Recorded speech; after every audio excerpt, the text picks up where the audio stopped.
Gentlemen, welcome to the Sit Rep Podcast, where we help you win in real estate. And today's guests, we have Constance Carlisle, Bruno Nascimento, and Ian Jensen. Let's freaking go. Man, how you guys doing? Kicking it. Good, man. Excited. Cool. Yeah?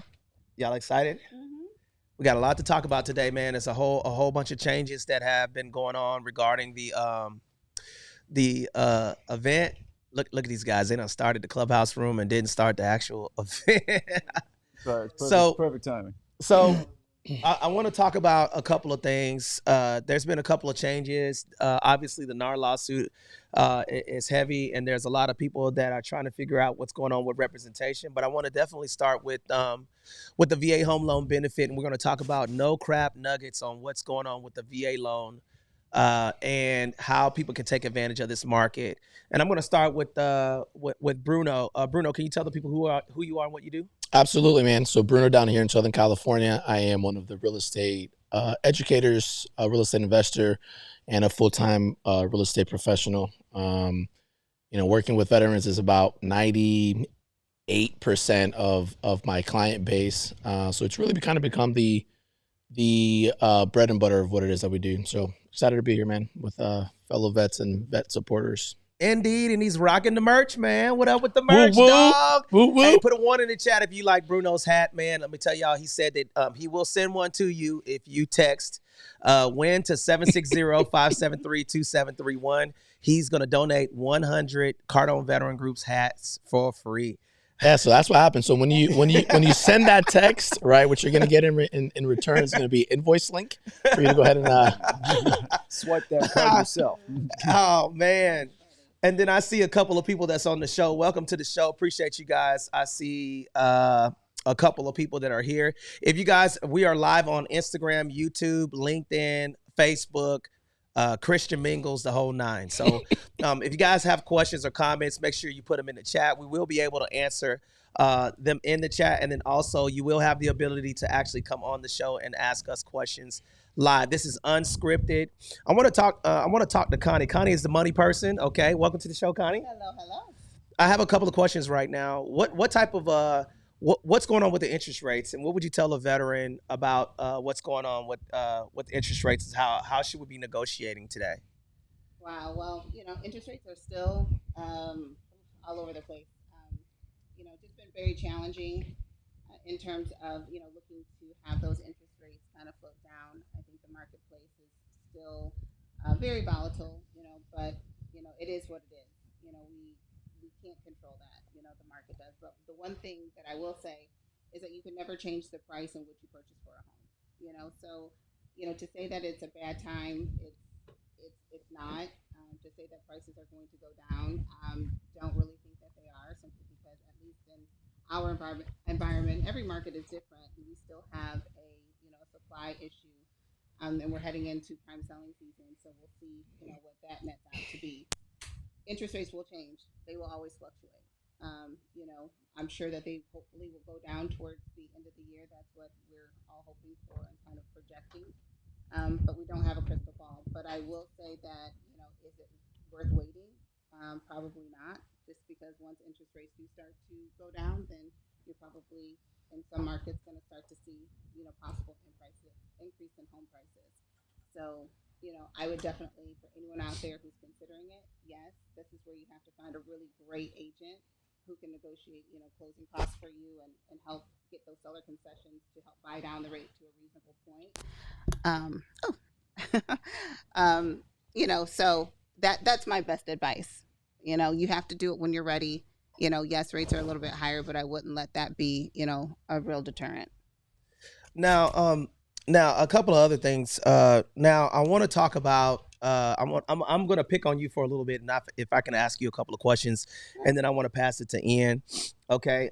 Shout out to you getting your mic together. So Connie was supposed to be here early. For those of you who are looking at the show, and we actually had to take the mic down. Okay, and then put it back up. So I'm just keeping it real. So if she's talking in the empty mic, first of all, all, I want to tell you, we was going to come. Hey, listen, I'm going to keep it real. You know what I'm saying? This is the real Sit Rep podcast. If I had a gun. But and y'all waited for me. Okay, So all right. that matters. And we waited on the Billy Goat back. Okay, for the money. All right. So here's the deal. I definitely want to ask you a couple of questions regarding how you feel that veterans should be negotiating. Mm-hmm. Why is it important to have buyer representation for a veteran? Well, it's super important. I mean, honestly, it's super important for any buyer, simply because you want to ensure that the agent is working, the best that they can on your behalf.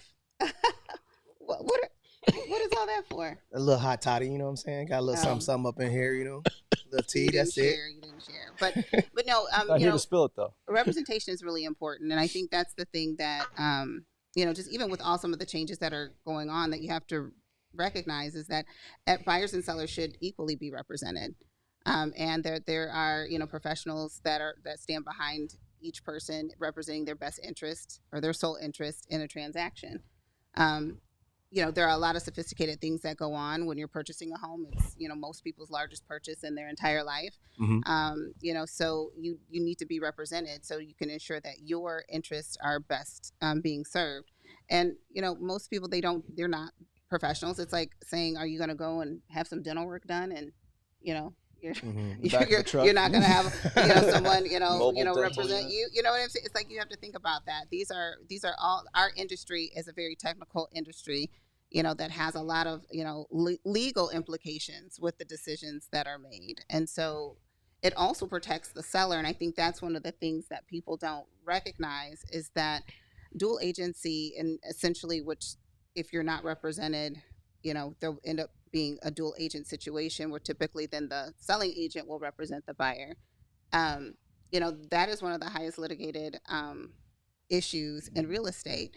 So even for the seller to avoid putting them in harm's way, you want to have, separate representation. Dual agency, we do have it here in California. It's difficult.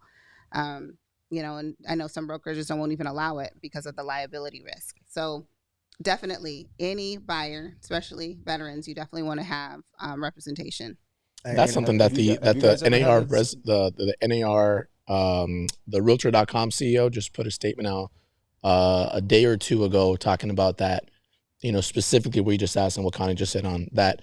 Without the buyer representation, legally nobody's going to be required to really look out for the buyer, because you figure dual agency is one thing, but what about, in the states or the brokerages that don't allow dual agency? Mm-hmm. So there is no requirement for me as the listing agent for me to take on the dual agency piece. Sure. So I can just, go about the transaction with me representing just the seller, and then the buyer's on his own, meaning that, all the disclosures and everything, all the documents and everything else, it gets sent to the buyer for them to review at their discretion, right, without any sort of, advice or, supervision as far as, the actual execution of things, because nothing mandates me to have to represent that buyer, because technically I'm not getting compensated. So why would I do that?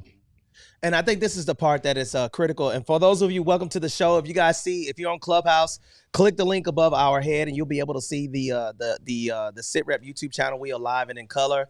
Okay, and we wanted to bring you guys a live show. And if you have any questions or comments, please put your questions or comments in the chat.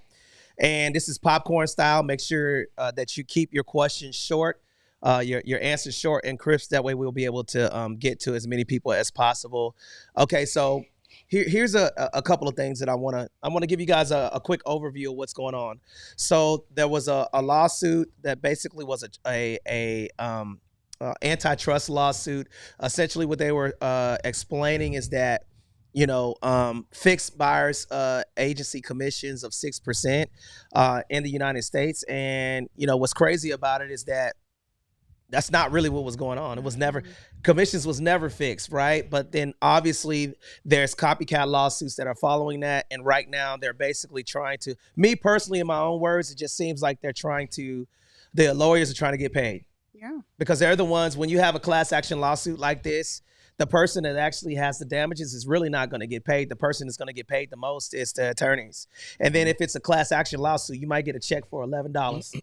right? That's true. Let's just keep it True, real, yeah. right? Let's call it what it is. What it is. But Disrupting all buyer's agency just so that the lawyers could have got a $100 million payday. yep, and you know what it's affecting? Who it's affecting the most? And I'm gonna tell y'all right now, guys.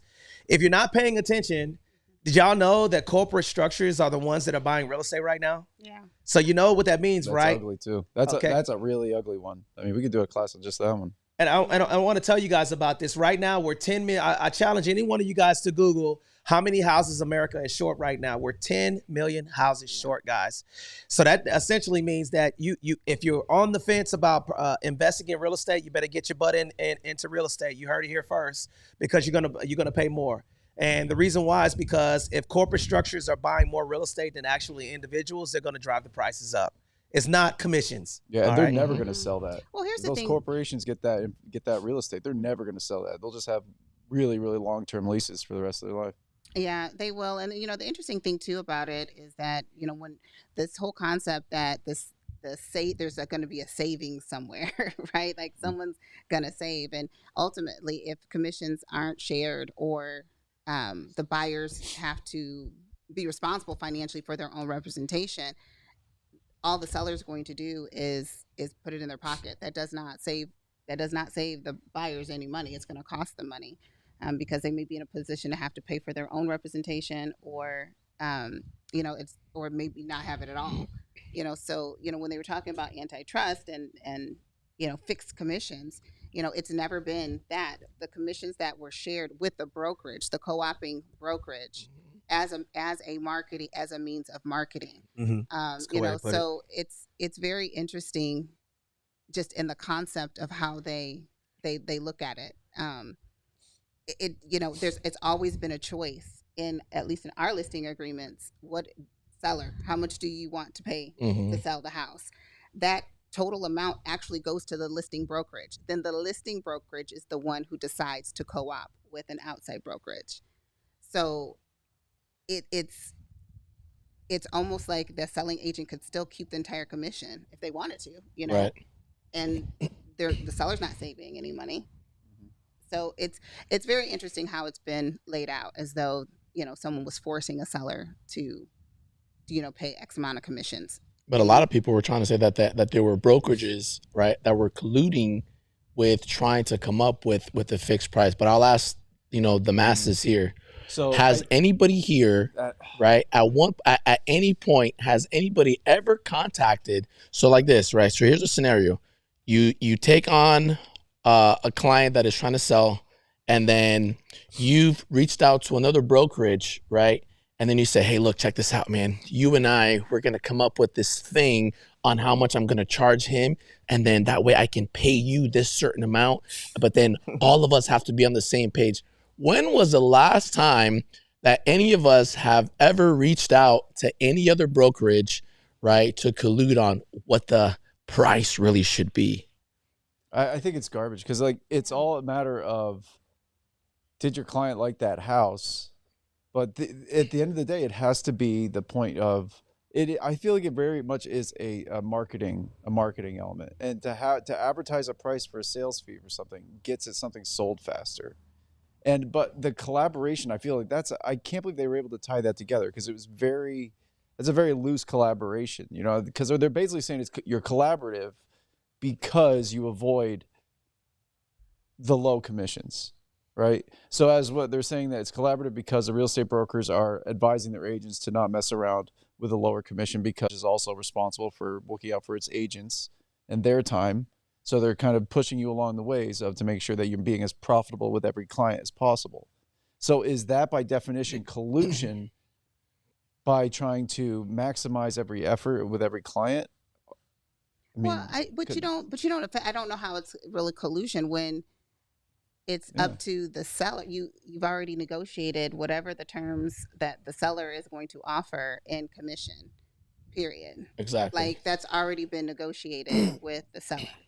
So whatever then is, if that selling agency, which they can do, a listing agency can do, they don't have to offer a broker co-op. They don't have to. They could say, hey, I'm going to do everything I can to sell this on my own, or find, an independent buyer, or even find a buyer myself.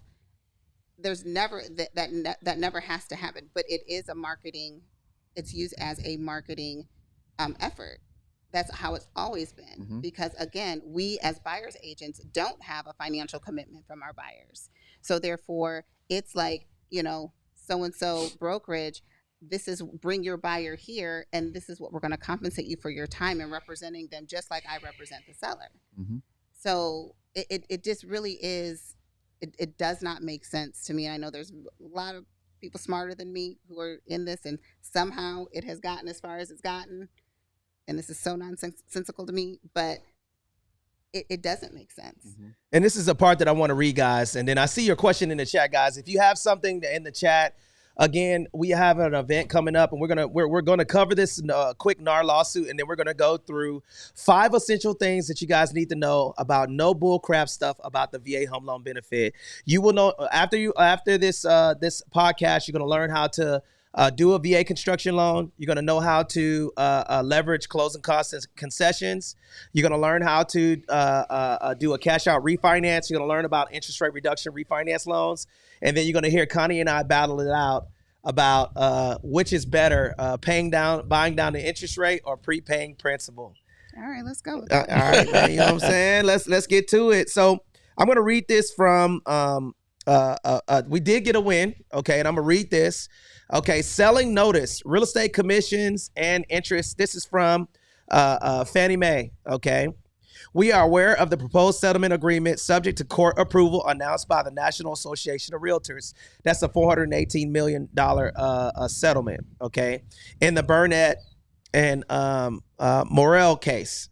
While there are no immediate changes to our selling guideline policies, we are clarifying that current treatment of seller paid real estate agent fees under our interest party contributions policies. It says permits, interested parties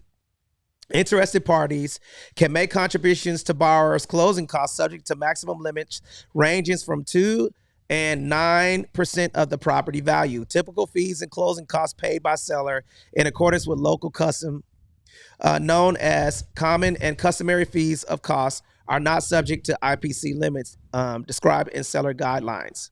If a seller or seller's real estate agent continues to pay the buyer's real estate agent commissions in accordance with the local common and customary practices, these amounts are not required to be counted towards IPC limits for the transaction. Now, let me break that down, because y'all know when I start sweating when I got to read in public, okay? I'm like, the dog and the cat said that, the cat and the hat said back, Jack, all right?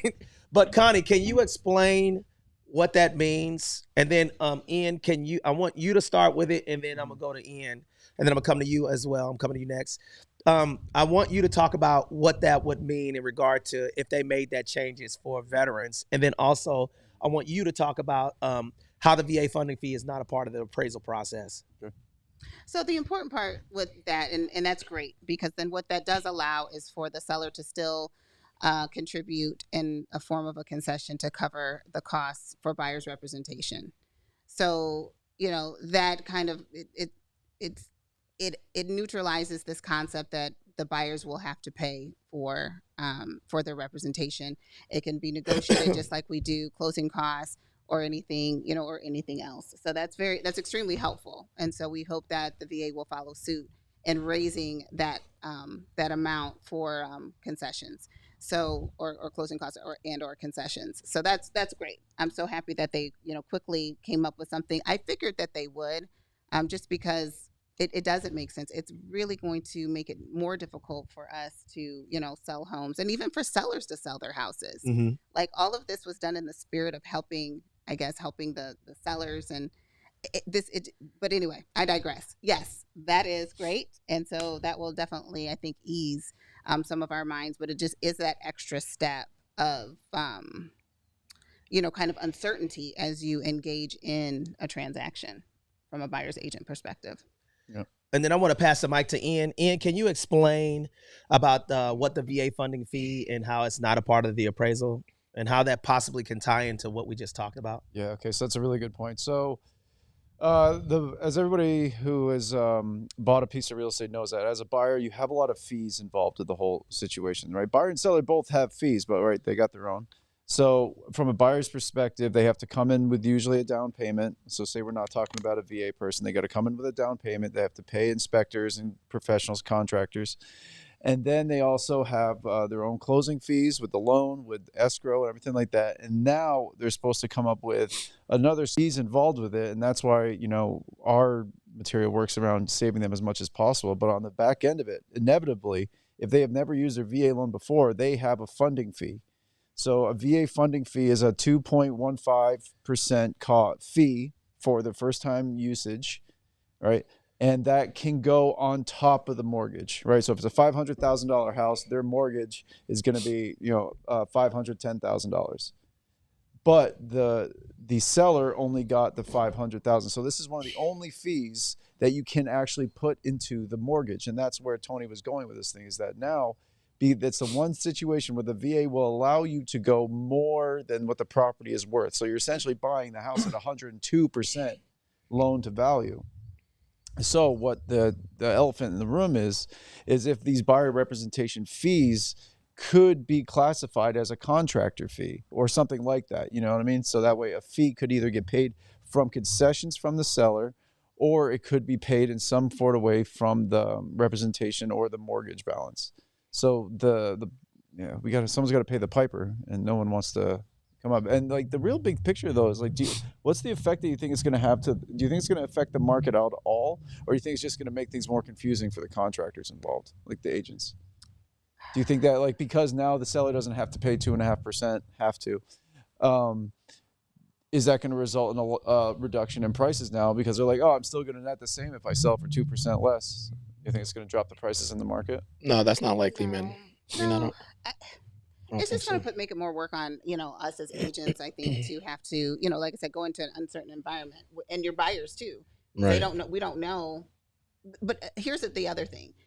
You can advertise, broker co-op and any other form. Like you can on public websites, on flyers, it's just in the MLS that it can't be advertised. Okay, I missed that. Right. Yep. So that's the caveat. So I wouldn't be surprised if some type of other platform could Zillow. So if MLS did not do it, could Zillow do it? Absolutely.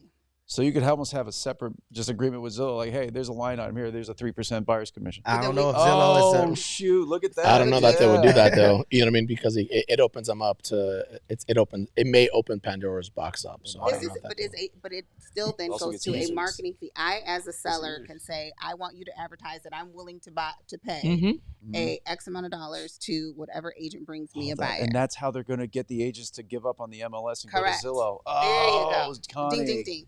So a lot of this, again, we're talking about the corporate implications, right?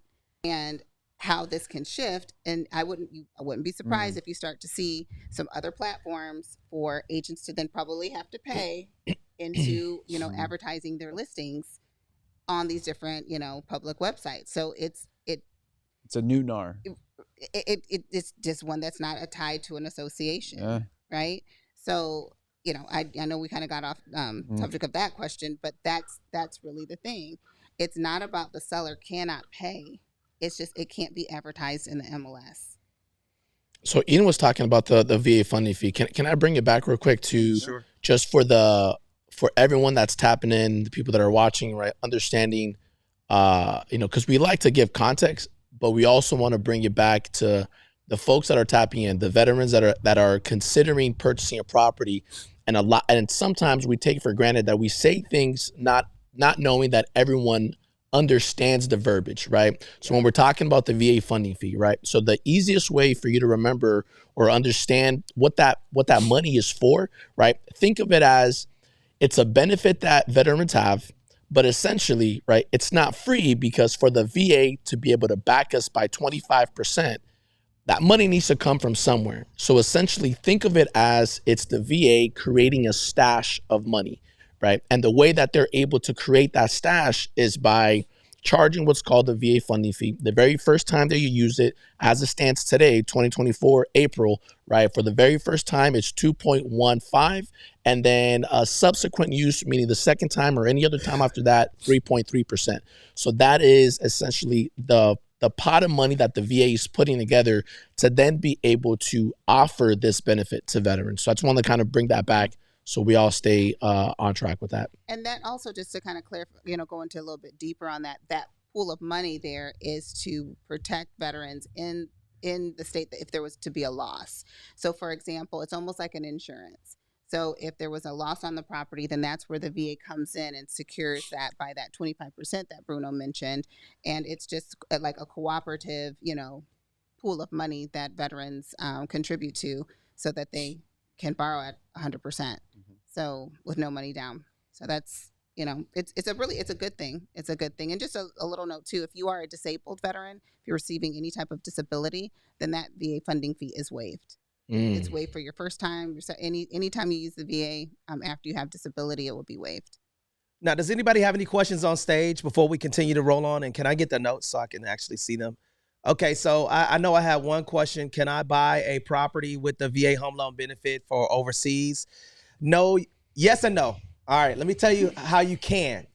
You can utilize the VA home loan benefit and then do a cash out refinance or a home equity line of credit to put a down payment on a property. So that's how you can leverage the VA home loan benefit to purchase a property by your initial purchase. And I think this is where a lot of misconceptions are made, is that people are waiting because they want to buy property in different locations, but they don't get their foot in the door.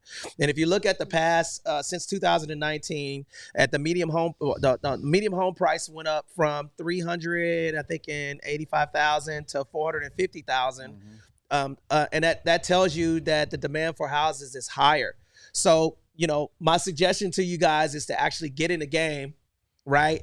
Get your property, get established, and then start looking at how to leverage your equity position and get that low interest rate. And no president wants to run off of a bad housing market. So, every 4 years, you're going to see anytime during election year is a good time to buy. And they also have something called an interest rate reduction refinance loan. Everybody put that in the chat. Interest rate reduction refinance loan. Interest rate reduction refinance loan. And the next question that I see up here. Real quick about the overseas.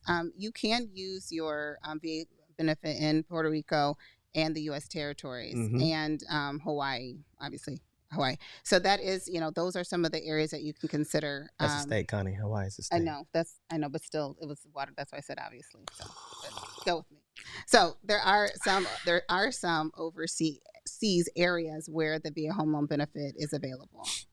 And just for clear, if that person's still there in the chat, if you ever wanted to, if you say you wanted to invest in Spain or something like that, you can't use your VA loan directly outside of the territories like she was just talking about. But if you have something here, you could then do a cash out to purchase something in Spain also. But then if you're and if that question was also phrased for misunderstanding the phrasing, like if you are stationed overseas and you want to buy a piece of property in America, on the States, or if you are stationed you're deployed overseas and going to be coming back soon, we can, if the timelines are right, we can figure out a way to get you a home while you're either deployed. And if you are stationed overseas, there's ways of working around a lot of different situations. So contact us directly and we can figure out a way to see what scenario is best for you guys. So that's the thing. So for that question, guys, if you are a service member that is overseas, can you purchase a property here in America while you're stationed overseas? And the answer is yes. I'm trying to make a little reel out of that. Ian is our ABC. Always be content, man. I love it. It says, I am looking at Nigeria. I'm 100% veteran. Okay, so thank you for coming on the show, guys. And then let me do a quick room reset. Welcome to the SITREP podcast, where we help you win in real estate. Today, I have 3 outstanding real estate investors, veterans, and military supporters on the show today. And essentially what we're doing is giving y'all the no shit VA loan facts, okay? We're keeping it real today. I don't feel good. I'm sick as hell, but guess what? I felt like we needed to come on the show and just rock out for a little bit because we haven't been talking about this. And breaking news, We got an event coming up on May 18th, and you guys can register for that. Okay, Bruno, do you want to cover what's going to be covered in the event? And then we're going to open up the mic for people that want to come up on the show and ask. Can you talk about what's going to be covered in the event? Yeah, so we got so May 4th we have the veteran wealth formula. May 4th. Look at right? me, I got them. So May 4th, guys, we have the veteran wealth formula. That's going to be where we break down everything that you need as far as for the foundation, right? So everything that we start talking about, we say, the foundation of wealth being real estate and business. So within that event, right, it's a paid event that we have, from the Cardinal Veterans Group that breaks down how to get started in real estate. We break down how to, the ins and outs of the VA home loan, how to leverage the VA home loan for you to get into the investment space. And then not just that, but how are you able to tap into the equity that you have in your property and then leverage that to now get into the entrepreneurship space. We'll start covering everything that you can think of, from corporate structure, make sure that your business is set up properly, how to scale your business, but tying in real estate and entrepreneurship all in the same one. Now I'm going to drop some nuggets real quick, okay? So let me read this. Verification of multi-unit property securing the VA loan.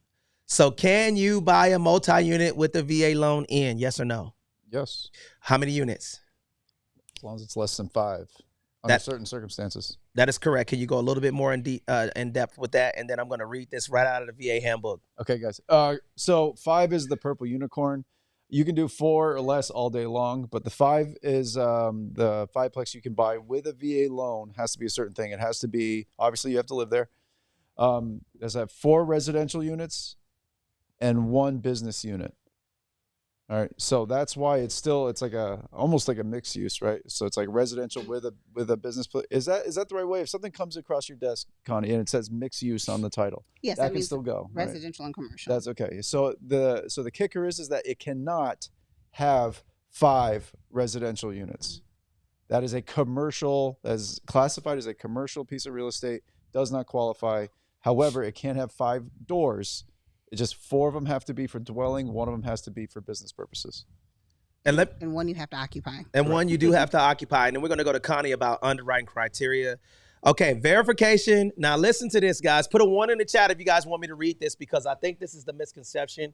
And then staff, if you guys could scroll up on Clubhouse, because I think there was a couple of questions on there, and just check. Or earlier there was another question. Okay. And guys, please, all of y'all raise your hand and get up on stage, because I know, because we're going to talk about how you can buy a multi-unit with a veteran. And I'm going to ask Bruno what are some of the essential tips of buying a multi-unit with a veteran as a non-veteran. But let me read this real quick. Veteran borrower must occupy 1 unit. That's the first thing that comes up here. For the purpose of determining the VA guarantee, lenders are instructed to reference the 1 unit limit column of FHFA table, Fannie Mae and Freddie Mac. Okay. Verify cash reserve totaling at least 6 months of mortgage payments. Now, Connie, pop quiz, VA loan quiz. Okay. A little bit of VA loan trivia. I went back and forth. Remember, I was on a live. I think we was on a live. I was on TikTok live, and this agent argued me up and down, saying that you do not need 6 months reserve. Do you need 6 months reserve to buy a multi-unit? Yes, you do. Okay. Now, is it a way? How long does the money have to be in there? Can you borrow? Can you get gifted? You cannot gift reserve funds. You cannot. They have to be in your bank account, or be able to source the large deposit that has come from you of some sort. Like you could sell a car or something like that to procure the reserves, but it cannot come from a gift. Okay, so right here, without a doubt, whatever people say, oh, you don't need this lady. She went back and forth with me on TikTok. I'm a lender. I've been a lender. Listen, nobody cares about your 35 years of being a lender, because you're wrong, Jack, because the VA handbook says it right here. So if you're on here, gotcha, Jack. All right, so now it says verify cash reserve at least 6 months mortgage payment, principal, interest, tax, insurance. Principal is what you borrowed. Interest is the cost of borrowing money. Taxes is Uncle Sam. And insurance is the required insurance. And Connie's going to go over that. And documentation of borrower's prior experience managing rental units and used, and or, it says and or. What does and or mean, y'all? This or that. This or that. Mhm. Use of the property management company to oversee the property. So that's a big one. Just not to interrupt you, but for clarity, either you have to have rental landlord experience, and if you don't, which most don't when they get into multi-units, then you just have to have a property management company. That's it. So you probably want to have that anyway, because then it kind of takes you out of it. And we have our property management king over here. Woo woo. So Hey, you a can little speak to shameless the- plug, right. Jack. You know what I'm saying, for the Right, win. right here. You gotta make Indeed. jackets for that. Yeah, you know, who will manage it for you. So that's just the one criteria. So if you're new to, you know, multi-units or being a landlord, then you absolutely can do it just with that oversight requirement. Bruno, I just want to say your beard is like glistening, dog. You know what I'm saying? You look very handsome today. You know what I'm saying? Nice and Beijinged up, Jack. Oh man, put a fire emoji in the chat if you guys are rocking out with us, because I'm gonna read the rest of this to you. It says, include the prospective rental income and effect income only if. What does that sound like it means? Only if. Only if the borrower has a reasonable likelihood of success as a landlord. Cash reserves, only if. That means that there's no choice. Okay. Shout out to TikTok, that person that was on TikTok. I'm gonna go ahead and keep trolling you. All right. Cash reserves totaling at least 6 months mortgage payment interest. If each unit is separate and not under one mortgage, 6 months of principal, interest, tax, insurance must be verified for each separate unit. Equity in the property cannot be used as reserves to meet the principal, interest, tax, and insurance requirements. Ooh. This must be the borrower's own funds, not a gift. So Connie was right. Ding, ding, ding, ding, ding. Cash proceeds from a VA, a regular cash out refinance, cannot be counted as the required principal, interest, tax, and insurance on the rental property. The reserve funds must be in the borrower's account before the new VA loan closes. The amount of rental income to include the effective income is based off of 75. Every single person put 75 in the chat right now, because we're not just going to give you all this information and you guys are just coming in here getting all this game. We're telling you guys, put 75 in the chat right now. The amount of rental income to include ineffective income is based off 75% of the amount indicated on the lease or rental agreement unless a greater percentage can be documented. The amount of rental income to include ineffective income is based on 75% of the amount indicated on the appraiser's option of the property's fair monthly rental proposed construction. So what does that mean? Wait. Hold on. That's a nugget right there. Y'all heard that, right? Mm-hmm. What did I just say? Construction. So can you build a multi-unit with the VA loan? You can. Oh, so that's what the only thing. The answer is yes. Okay. Look, the amount of the rental income to include NFC, veterans don't read, man. That's the problem. Is based on 75% of the amount indicated on the appraiser's option of the property's fair market rental or proposed construction. So that means that a veteran can do what, Bruno? The veteran can build a multi-unit. Can build a multi-unit. Boom. All right.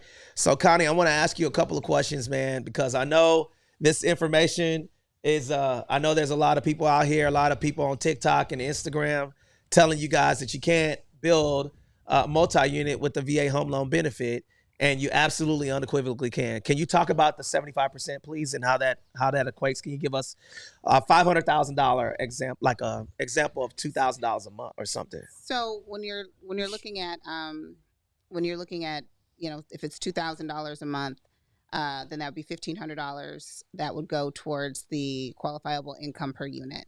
So that other 25%, they consider if something reserved, so say it's not occupied. So looking at 75% occupancy is what they're willing to give in terms of that proposed income or current rental income. And was that income of the whole property or just the income of the remaining units? The remaining units. Okay. So the only income that you can use are if in an example of a fourplex, it would be the 3 units that are not being occupied by the veteran. Yeah. I was wondering about that. is considered income. Now, see, and if you guys think about this whole scenario when we're talking about this, right? You get a multi-unit, each unit. So she did it quick, man. She said $1,500. I'm like $2,000. Multiply that times 3. That's $6,000 minus 75%. That's how you can. You cannot count the unit that you're living in. You can only count. Just remember, a dollar has 4 quarters. You only count 3 quarters in the potential income of the units, and that's based off of the fair market rent. And then how do they get that, Constance? Like how would a person determine that? Well, there's different, like as a lender, we estimate it unless there's already tenants in the property, unless you're buying a property that's already occupied, then there's different rental estimator websites that we use. But ultimately, the appraiser will do what we call a rent roll, and they'll do the rental comp analysis. And then once the appraisal is completed, then we know exactly how much rent is going to be, credited towards each unit. That's good. Bruno, did you have anything else to add? No, I mean, I've done some of that in the past where I've had a lender reach out to me as the real estate professional to help gather that up and provide what the average rents are, so that they can help determine what that 75% is going to be. Now I have another question. I'm going to ask you a question, Ian, and then I'm going to come to Bruno. So Ian, why in this market, why do you feel like it's important for getting concessions? And then I want to talk about, I would like for you guys to cover the fundamental difference between going to the bank to do that versus going to Navy Federal, USAA, or Pentagon Federal. But I'll start with you. Concessions. Okay, so concessions, they are extremely valuable. All right, so what we can do with those, it's free money from the seller, right? You're saying you're negotiating a way for the seller to concede some of their proceeds to you. And this actually kind of ties it into that debate you wanted to do in the conversation, like, the difference in closing costs versus pay down, like how's that going to all buff in there? But what it does is that it helps the buyer get to the closing table with the least amount of money as possible. And that's the goal for you as an agent, right? To get that person to the finish line, so that way they're starting their real estate investment as best as you could possibly manage, right? Shout out to buyer's agents. So the concessions can go in a variety of different ways. Depending on your loan product, there is limitations to what you can do. But what it is, though, is it's a great way of keeping the value high in your neighborhood in conjunction with using the seller's, basically, what money you could get from the seller. It's using that opportunity to steamroll your horsepower going into the deal, so you have the best position possible getting into it. And there's a variety of ways those monies could be used. It could be used to fix up a repair. It could be used to pay off a closing cost that the buyer is going to receive. It could be used to pay off what do we call back child support. Debt. Anything. Revolving debt. Anything. Any kind of debt. Any debt you have out there. Any place. Yeah. Any dollar that's missing in your account, it can go in there, with the exception of getting cash back to you. So what this does, though, is it provides everybody the opportunity. So it helps you out, too, because whenever you go to sell their house, you want them in the greatest position possible, because then you don't have to, stand on your head and do acrobatics in order to get them to sell their house without making them lose money, too. So, like, the more you can get in there, the better. And sometimes that money can do a variety of different things, like we were saying. And it depends on the buyer itself of what is the best solution for them specifically. Because if they would rather pay the mortgage down $10,000 and make a payment of principal and get a better, basically a better starting point in their mortgage, and that is better than just coming out of pocket of $10,000 right now. It all depends on where that person falls and what is the most. But a good lender can tell you where to put that money. Right, that's their job in a way. One of the many jobs they wear. Right, yeah. Connie, thank you. Thank you for all you do. But it's one of the many places that you can put the money in there, and it's all coming from the seller. So that way, long story short, your buyer doesn't have to come to the table and pull money out of pocket. Use somebody else's before your own.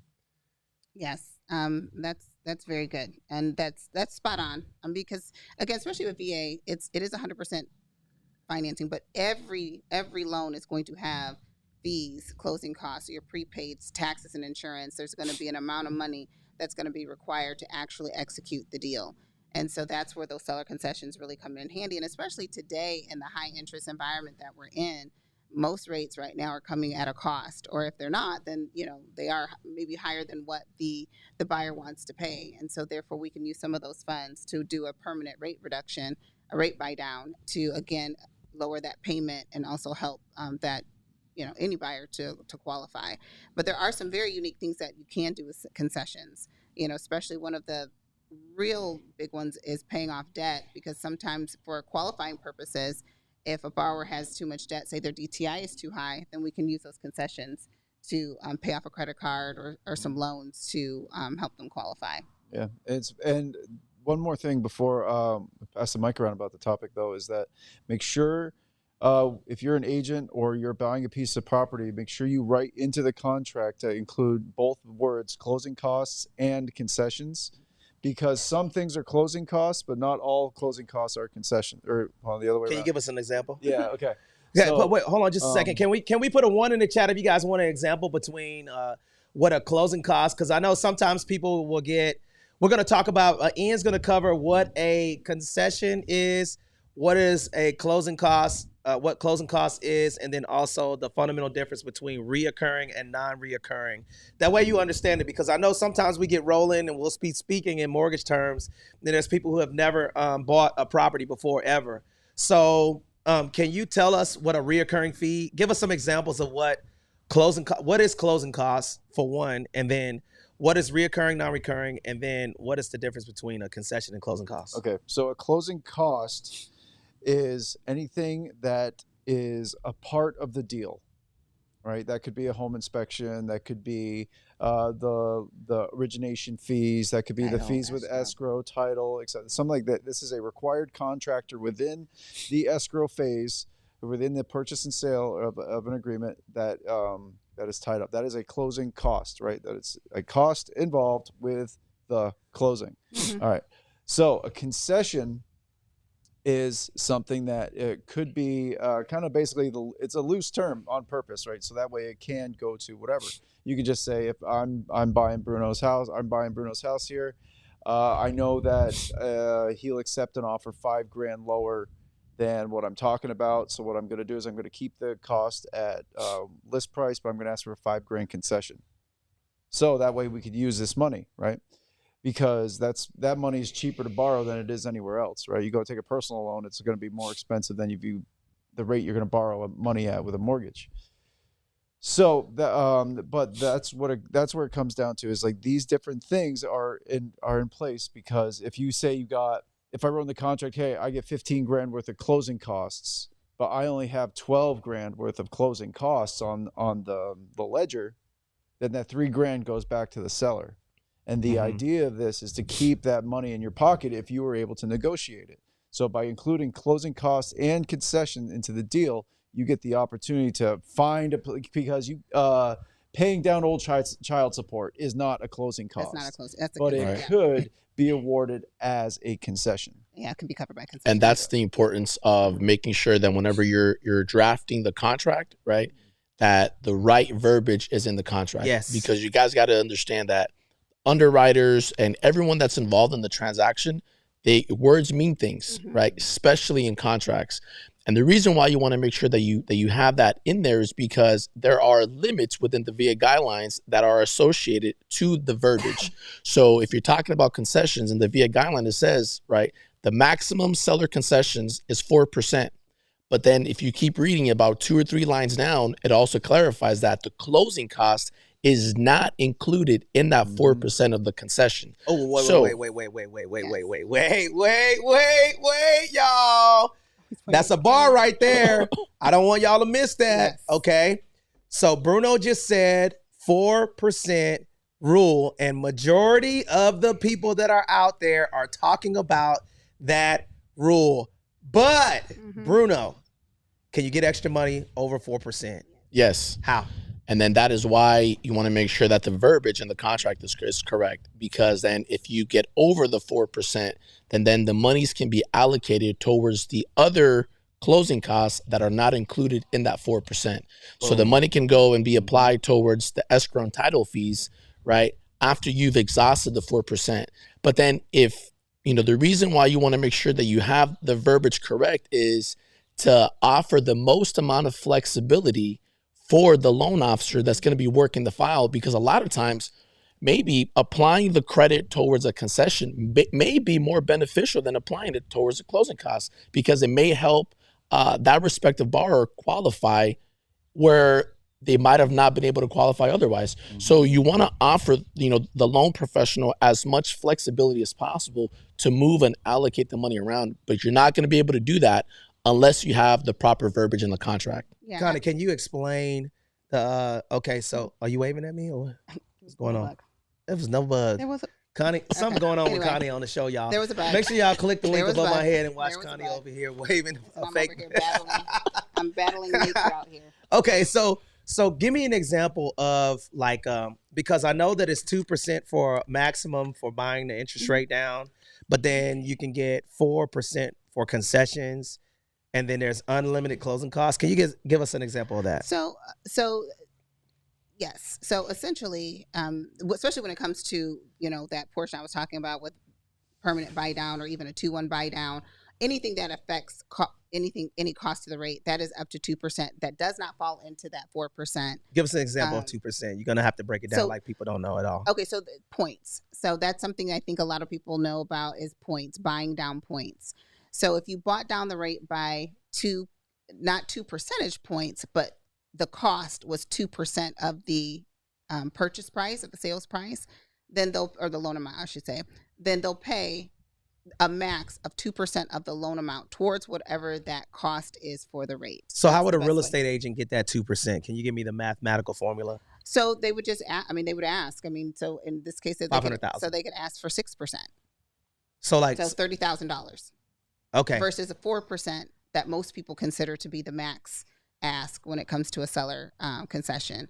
And so straight to what Bruno said, then in the remarks, you would say 4% or 6% total to cover recurring, non-recurring closing costs and concessions. And then that concession is what makes up of that, and rate buy down. I'm sorry, you want to add that on. Mm-hmm. So that rate buy down would take up 2%, and then the recurring, non-recurring closing costs and concession could then have that 4% applied to that. Wow.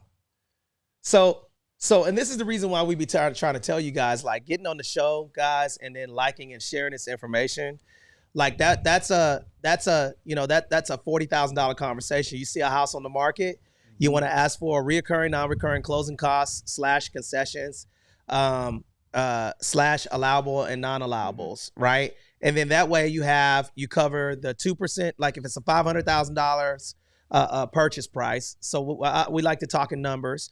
So that means that I can get 2% specifically to buy the interest rate down 2 percentage points, right? 10,000. Then I can use 4% for concessions, right? And then I can have, so that's 6%, and then I can have additional monies for paying off, utilizing that money towards anything else, right? So there are different ways to write it, and it's also different ways to ask what is going to be paid by the seller, right? So, and now we're getting really into the minutia of it. Mm-hmm. But for example, if on the purchase agreement you have the seller paying all the closing costs, then that never shows up on the buyer side of the settlement statement. Mm-hmm. So that would not go towards that 4%. It's only what shows up on the buyer side that goes into the 4% as considered a concession or closing costs. Mm. So even if you need a little bit more, or it's all about how you structure and how you outline it on the contract. Is you just got to have that. These savvy realtors over here, you have to be able to just know how to write that up to to your biggest advantage. Oh man, that's gangster right there. I learned something today. So basically what you're saying is that if I wrote the offer and I said seller to pay, escrow, and Connie over here doing the whip and the nay-nay, y'all. So again, for those of you, put a fire emoji in the chat if you guys are liking this conversation, man, because we're going to keep rocking out for another 15 minutes, 20 minutes. And if you have questions or comments that you would like to propose to the stage, I appreciate you guys pulling up. Who has questions or comments on I see my family on Clubhouse. Who is that? Cindy? Hey, Cindy. Hey, buddy. I didn't even know my phone was on. I'm so sorry. And then I was showing something what Clubhouse is and what your room is like and the whole 9 yards. I didn't realize my phone was still up here. I'm so sorry.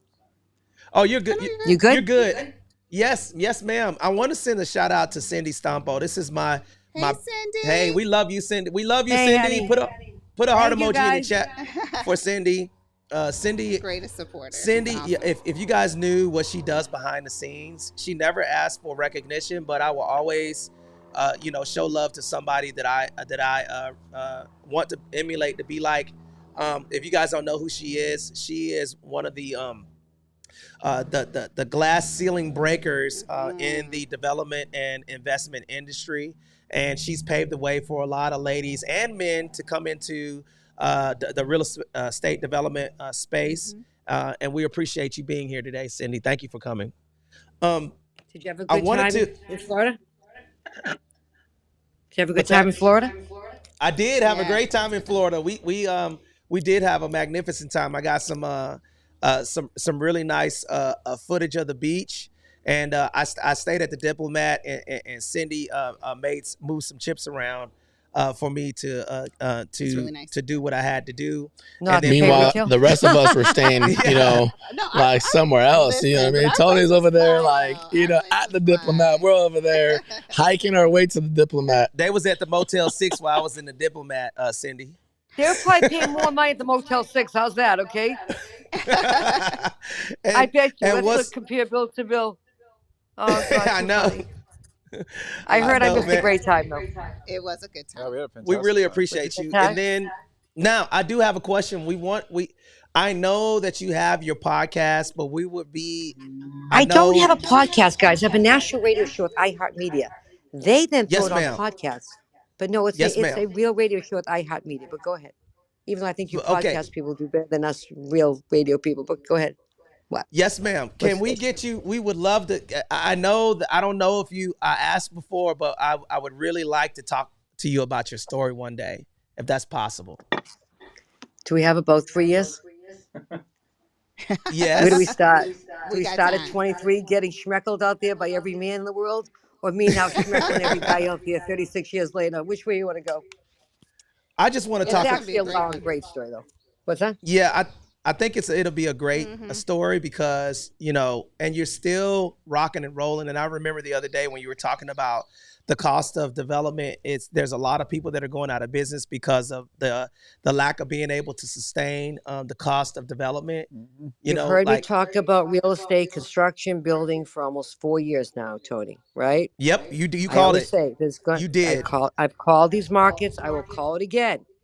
Interest rates will bring you to your knees. You cannot get over leveraged and be underfunded or you will go down. It's Mm-hmm. period. End of story. You do not stay afloat here for 36 years without going bankrupt without knowing how to play the game. Mm. Period. Sorry. If you go back, Anthony, and you look at all the big real estate guys we had on here, where are they all now?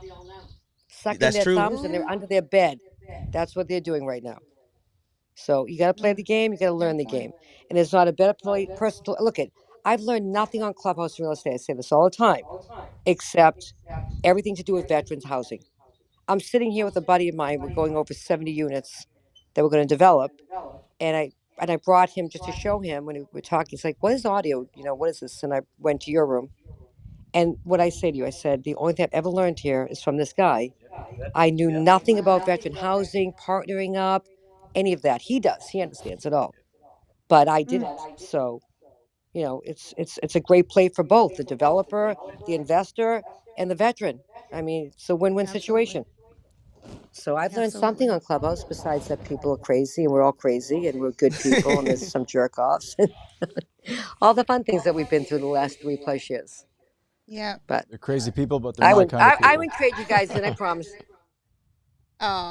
Well, you know what? That's what I really love about, just a side note, just all the social media platforms and just the quality people that you're Hmm. able to connect with. I know social media can get such a bad rap sometimes, and I'm not on social media a lot, but I do, prescribe to it. I'm just personally not on it a lot, but it's like, these collaborations with Cindy and so many others where they're so great in their area And we're great in our area, but we're not so arrogant to think we know everything, and being open to learn something new. And I think that that is great. So just on a little side note, so we do appreciate you, Cindy, for sure. Well, Cindy, I got listen, one more question. go I ahead. got one question for you. One big question. Based off of your experience, like what percentage has development increased over the last 2 years? Would you just give an example of the development costs? Like what Are you percentage? asking me 10%? construction costs right now? Yes, When you say construction development costs. costs, you're asking construction, carrying, soft Yeah, costs, like what? hard I know costs. that rates are higher, but like how much are Oh, material? okay, Like 40%, wow. 40% to build Oh out. my Jesus. God. Are you serious? Ray and I just had a Say that. conversation. She's like, "You're up like what, 5, 6%?" I swear to God, I want to jump across the bed and strangle him. I'm like, dude, if I was only up 5, 6%, that's a golden ticket. We have products that are up 40%. You got to remember. I'll just give you an example. Lumber was 305 to 355 a foot, a running lineal foot. It goes by a lineal foot. I know you guys, when you talk construction, you go, oh, yeah, 2x4 is this much, a 2x6, a 2x8. It goes by a lineal foot. Mm-hmm. So we were bouncing between 305 and 355 for a good 5, 6 years. Right? Oh, I would say 20, I was in the middle of 7 frames. It went from 305 all the way up to 1850 a lineal foot. What? Oh So my you do God. those What? numbers. Yes, Wow. 1850 at the height, a lineal foot. So What is take it a now? frame that would normally cost me 100,000. Do the math. If I'm running at about 100,000 between 305 and 355, how much is that frame of just the 600, lumber, not the labor? 600,000. Bingo. Now, did I get that? If those houses are pre-sold, I got to eat it. There's no going back and saying, Oh, "Excuse me, right. Mr. and Mrs. Jones, I stepped on my dick that I don't have, and you're going to have to pay me the extra money for the lumber." You already have a purchase and sale. That doesn't work that way. You got to be a big girl, put your big girl pants on, and Write big close girl that deal checks. out at the number you gave that buyer. And so We're then not that, getting 3 months notice here anymore. Like as of mm, January 1st, our concrete prices are going up. No. Pella calls me 2 weeks ago and says our numbers are going up in 2 weeks, 15%. I'm like, okay, let me get all my orders in right now. It's a race every day. My and buddy this that's is why sitting here is waiting for housing me to have a costs heart aren't going attack. down. So This is a perfect example, Yes. Cindy, of what you said early. Like I remember. Now listen, I Yes. ain't gonna call no names, but I remember you arguing back and forth with some people on social audio app, and you said that a lot of people are going to be going out of business and that the prices are going to go up. And you said if you did not have money, that a lot of people were going to be out of business. I remember Hmm. that okay, so conversation. let's recall the big boys. We'll call them that thought they were bigger than Cindy Stumpo. Okay, we'll give the big boys. Cash is trash. Cash is watching ice melt. Well, without cash, you ain't purchasing.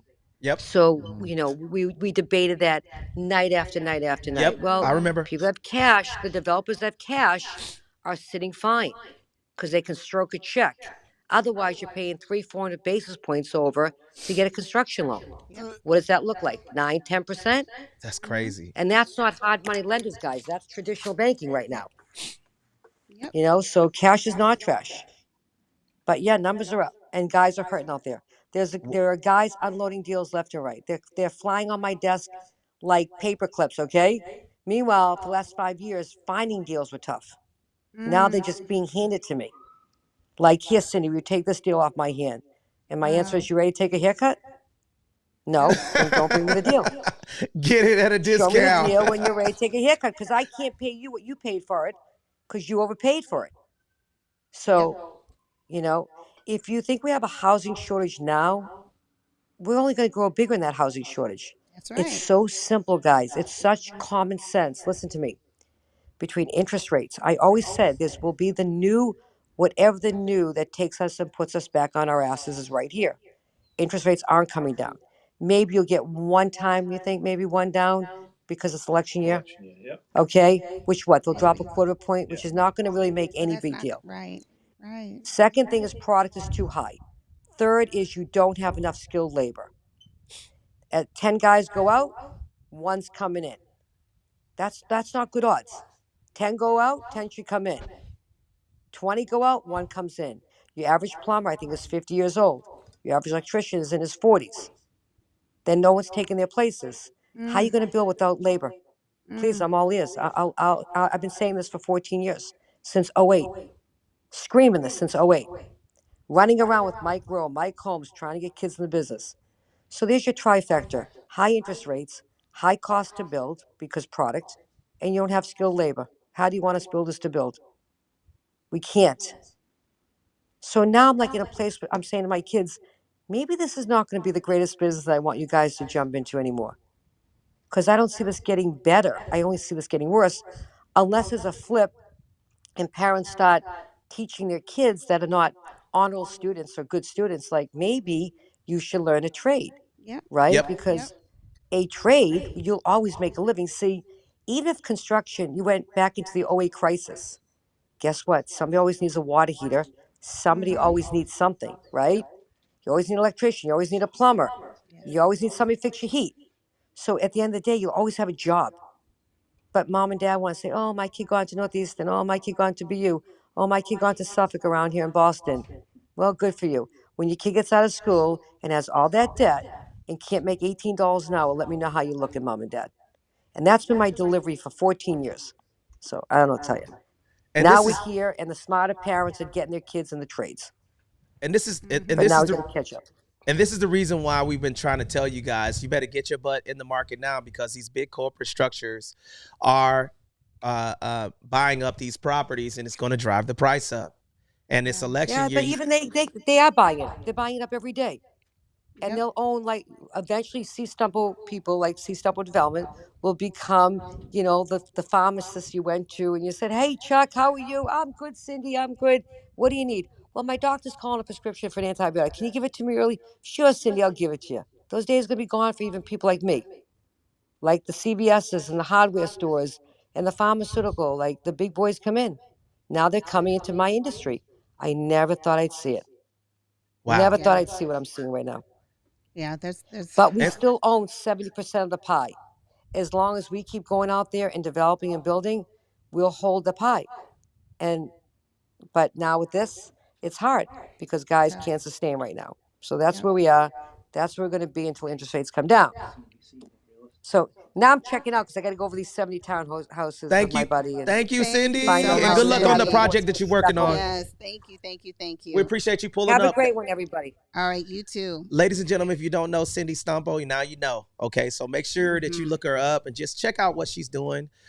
She talked to me about a big project that she's doing right now. Cindy, we love you and we appreciate you supporting the show. Absolutely. Now- And that was $1 million worth of A game. game right there. So hopefully you guys were taking notes. And that is in alignment with why we are sharing what we're sharing. And when I think our first question was about interest rates. Should you buy? Someone asked, should you buy now? Like you said, this is why, because things even fundamentally just are not getting any cheaper to build. Mm-hmm. So if new builds are going to be costing more to build, that means they're going to be costing more to buy. And the labor is not cheap. Like, I don't know, the last labor I had to buy was up in New York State, and it was $55 an hour per man for a carpenter. Yeah, because they know that they're scarce. Yeah, so that's an $800 work day, almost $900 work day. And Like that hurts, man. That hurts to write that check, man. Like, and that leads me to this part, right? And it goes back to why, if you guys are listening to these clowns telling you to wait, right, and sit around on your hands, and then it's going to cost you more money. It's going to be way more expensive for you guys not to buy. And let me do a quick room reset, guys. The final reset. Welcome to the show. Really appreciate you guys pulling up, guys. Put a fire emoji in the chat if you guys enjoyed the show. Make sure you hit the link and subscribe to our YouTube channel, the Sit Rep YouTube channel, where we help you win. And today we talked about a couple of things. We talked about the VA construction loan. We talked about concessions. We covered a little bit of interest rate reduction refinance loan. We're going to talk about the cash out refinance and the qualifications of how you can do a purchase with a veteran, with or without money down. Now, I'm going to go over a little bit of real estate trivia. All right. VA loan trivia. Okay. Bruno, is there a minimum credit score for the VA loan? Good question. Is there a minimum credit score for the VA home loan? And the answer is absolutely not, despite what you hear. Okay, can you give us what are some of the qualifications for the VA home loan benefit? What does a veteran have to do to qualify for one? So first you gotta have a heartbeat, right? So that's typically.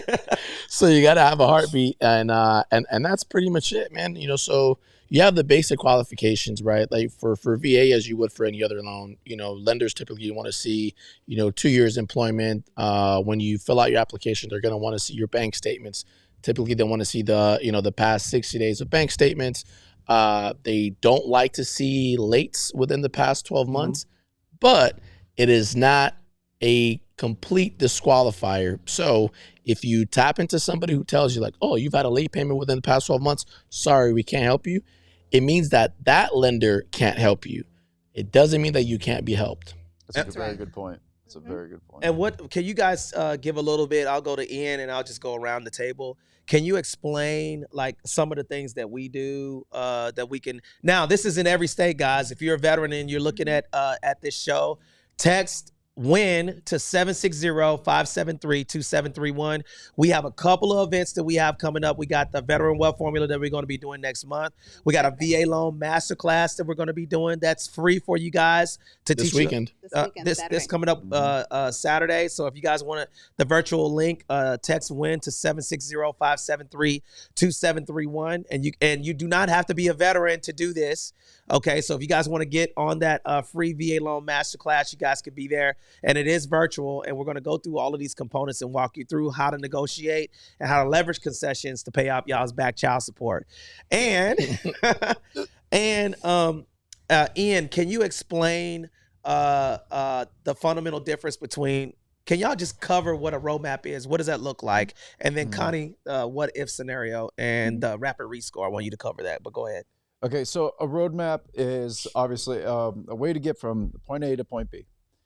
And this is something that we worked into our business exclusively because it works, right? So yeah, not everybody's ready to buy a house. Either they don't have the money for it, or they don't have the credit for it, or they don't have they're not in the position to do it right now. So what happens is, like, what we do is whenever we get somebody who's not a right now buyer, we put them through our roadmap, which is a way to get them to being in the position where they can buy a property. So we take their puzzle, dump it out on the table, sit them down with somebody like Connie, and they say, okay, these are your credit scores.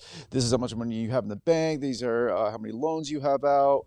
This is your car payment. This is what you need to survive. So whatever, we have $100 on the table, and this is what we have to work with. And then from there, Connie has tools that she'll talk about in a minute, tools and expertise available to her. Well, she will look down and will say, okay, even if it's $1, right? We're spending one too many dollars over here. We're going to reallocate it over here to hopefully pay this debt down, which will increase your credit score, which will increase more cash flow, which will increase money in your bank. So therefore, in the future, when the system runs its course a few times, if you follow my advice, you will be in the position at point B to buy the property in the future. It's a coaching method that we do that makes sure that these people who have basically, to be honest, it turns into a lot of financial education. Yes. It puts them into a place where they are cultivated from being an amateur, a person who's unable to buy, to somebody who is more experienced and in the process of being able to start the procedure of buying a home. Absolutely. And so just so you guys know, it's not just me. I have a team of amazing team members who help to facilitate all of the things. And so I'm so grateful for them. So shout out to the team because I'm able to be here on the podcast while they are doing all the things that we need to do. But yes, the roadmap is really important. It's something that we have implemented for some time now. It first started off as just a commitment to our clients of not, no person left behind when it comes to home ownership. And it's really developed into a real, financial literacy opportunity, for those who need it, and even for those who are really ready and are able to buy. There's so many things that are discussed in this roadmap process of even just looking at your long-term investment strategy. But speaking specifically to your readiness or getting ready, and similar to what Bruno said, he's absolutely right. There is no minimum FICO requirement, but there are other requirements that we have to make sure that you meet, like payment history. So on like credit cards, you can only have 2 30-day lates in the last 12 months, and on mortgage, 1 mortgage late. That's a hard hard fast rule with VA, but we have a lot of credit resources, and many times credit can be low, not because of any late payments, but utilization. Many times is the biggest culprit when it's looking at a quick way to get your credit from here to where you want to be. And even if you qualify, we also want to make sure we put you in the best qualifying position to have the best rate, pay, as little to possible in closing costs. And a lot of that is directly derived from your credit profile. So the roadmap accomplishes a lot of different things, from credit, from, strategic planning, from, savings, and quite honestly, just even getting your budget together, doing an analysis of where are you spending your money. Because I can tell you what, bank statements don't lie. They tell a lot. They tell a lot. Mine's going to be Chick-fil-A. Yeah. That's where I spend all my money at, Jack. Them chicken nuggets, them golden waffle fries. So that's why it's never too early to start planning. And especially that's one of the things that people sometimes feel so insecure about their payment history, but it's not gonna go away unless you just deal with it and you face it. And we're here to we're here to help you through that and have a lot of different resources, even when it comes to credit restoration and things like that. That's the biggest hesitation that I come across from people that want. So they see the podcast, they watch our reels, they hear us, on the social media platforms talking about these things, and everyone in their right mind wants to do it. But it's the moment that they receive that link or the moment that they start, kind of being, guided to the point for them that, to actually take action. People create hesitation because they're afraid of rejection. Yep. And I will tell you, that's going to be the biggest thing that makes us different, right? And I'm talking about like the collective group of professionals that we have here, right, is making that commitment. People don't want to commit, right? So we are making the commitment to you to tell you that no veteran is going to be told no. Doesn't matter. None. Right? And I can guarantee you that any veteran, right, 18 to 12 months or 18 to 24 months can reach a yes, a minimum. Any veteran right now, if you are given the roadmap, right, meaning that I don't care what your financial position is right now, if you follow the recipe, right, and you follow what it is that, these people are telling you to say, do this and this and this, you will receive the yes. So no veteran should be told a no. It's either yes right now, or these are the steps that you need to take for you to get to the yes. But no one should ever be turned away. Absolutely. And I love that part because see, this is the reason why we do this, is because I wish that you guys know what it feels like to give a person keys that had bad credit, a bankruptcy or foreclosure. And those people, it's easy to do the people who have good credit. Okay. Yeah, those are easy. Those are they're the biggest pain in the ass sometimes, to be honest with you.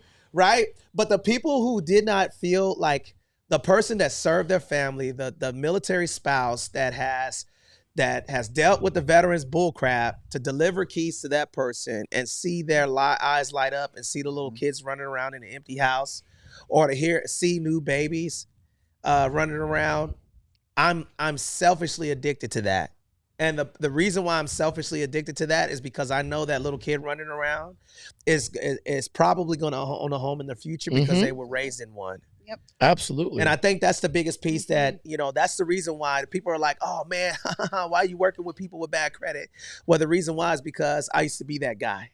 And I used to know what it's like to have to feel that somebody was looking down on me. And that's the reason why we're in this fight for veterans. And guess what? You guys can partner with a vet to buy a multi-unit with or without any money. I'm going to pass the money. I'm going to pass the mic to my man. And the money. to my man, Bruno Nascimento, to tell us if a veteran, a non-veteran, do they have to live in the property, the non-veteran?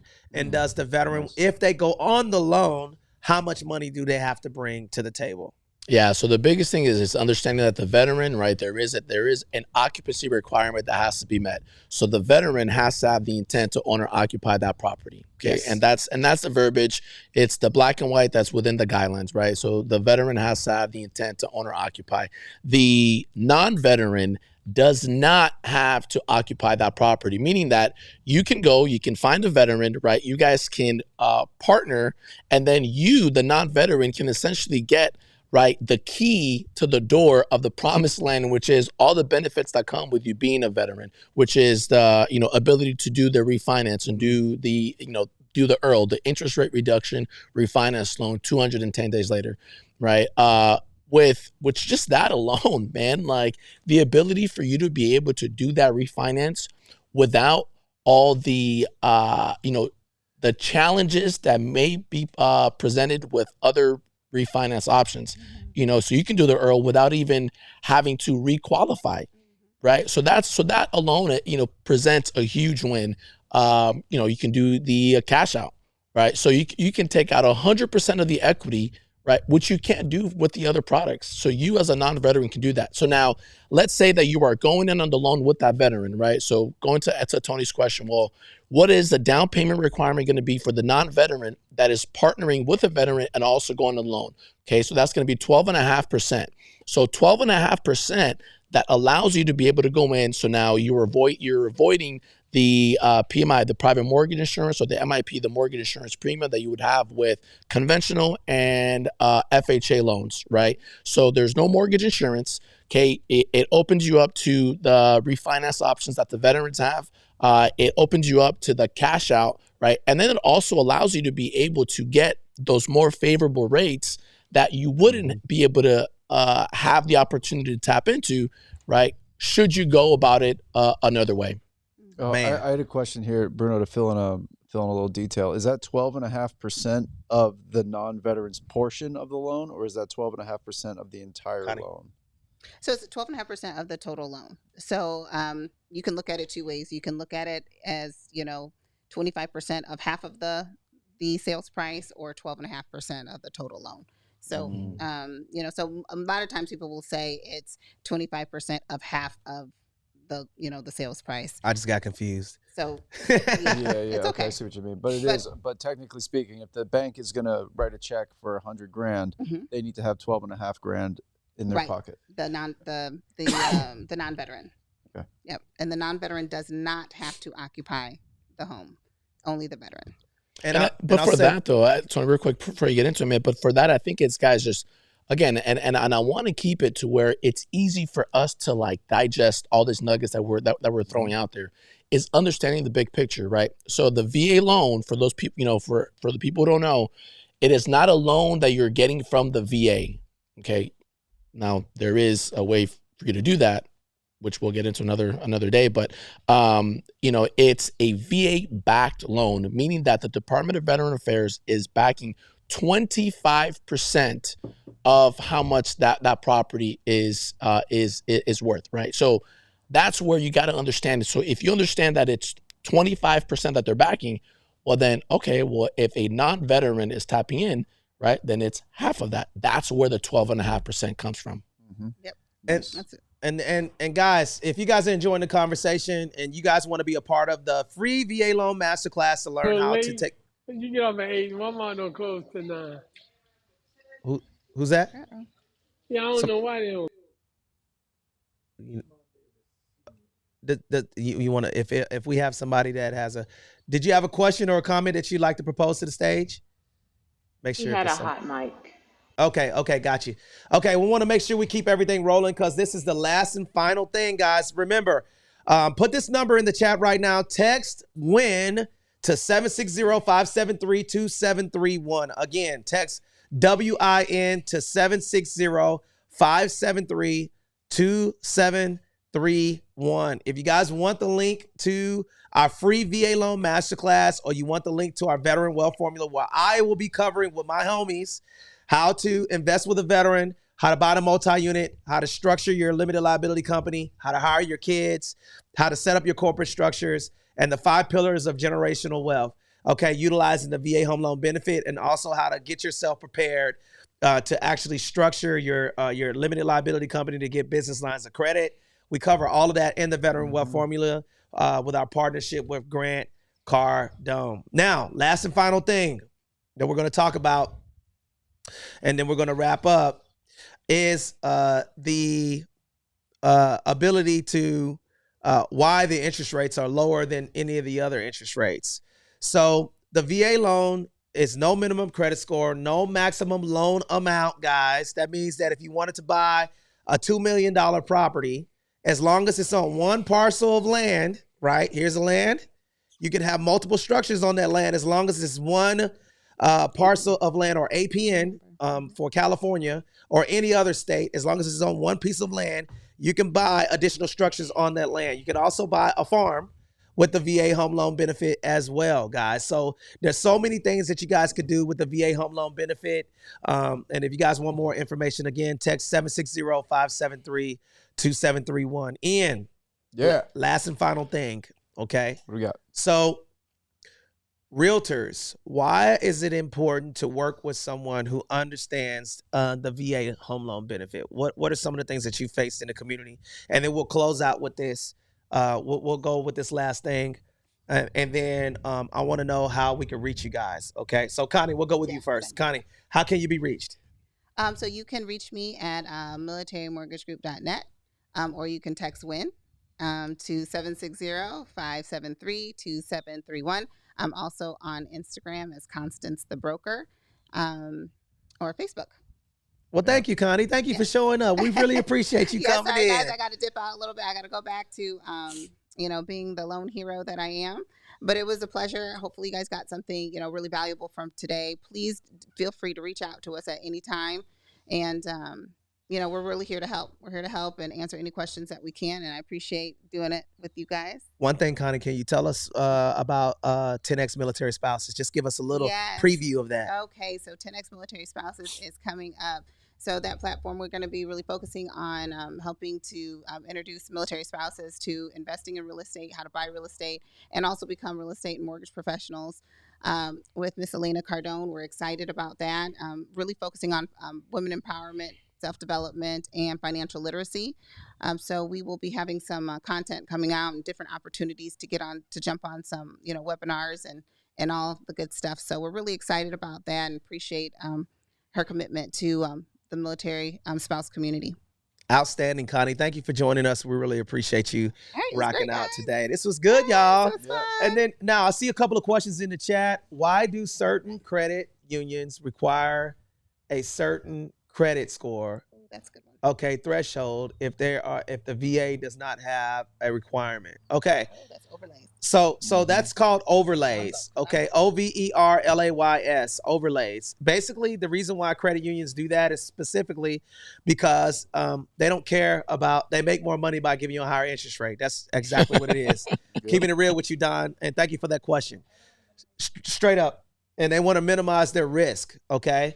So that's the reason why they do that specifically because they make more money for giving you a higher interest rate and they want to minimize risk. But that's a credit union. That's not a VA rule. Okay. And the number again is 760-573-2731.